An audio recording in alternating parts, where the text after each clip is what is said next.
વિદ્યાર્થી મિત્રો, આપણી સાથે છે પૂજાબેન પરમાર, જે તાજેતરની અંદર ટેટ 1ની પરીક્ષા પાસ કરીને છોટાઉદેપુરમાં શિક્ષક તરીકે ફરજ બજાવી રહ્યા છે. તો બેન, આપને જ પ્રશ્ન પૂછવાનો કે એઝ અ ગૃહિણી તરીકે કેટલો સમય તમે આપ્યો ત્યારે તમે એક શિક્ષક બની શક્યા છો?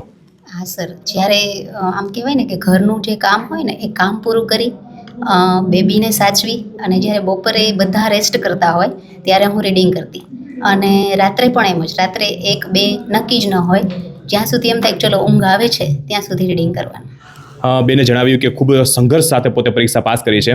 તો બેન, આપને એ પૂછવાનું કે આ સંઘર્ષની તમે સફળતા સુધી પહોંચી શક્યા, તો આ શ્રેય તમે કોને આપવા માંગશો? સૌપ્રથમ મારા માતા પિતાને, કે જેણે કહેવાય ને કે ખૂબ એણે સંઘર્ષ કર્યો છે મને ભણાવવા પાછળ, એના લીધે હું અહીંયા સુધી પહોંચી છું. મમ્મી પપ્પા બેનો ખૂબ સંઘર્ષ, ખૂબ સપોર્ટ.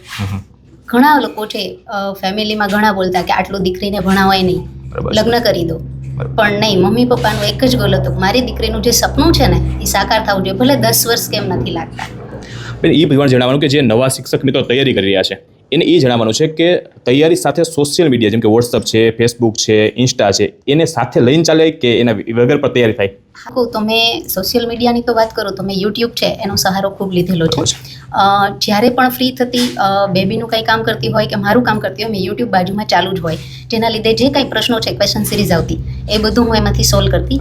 અને આમ જોઈએ તો બીજું બધું વાંચવું એના કરતાં GCRTના જે પુસ્તકો છે 1 થી 8, અને હાલ જે સિલેબસ ચેન્જ થયેલો છે એમાં તો 10મા ધોરણ સુધીનું કીધેલું છે, એટલે બેઝ પાયો ઈ છે.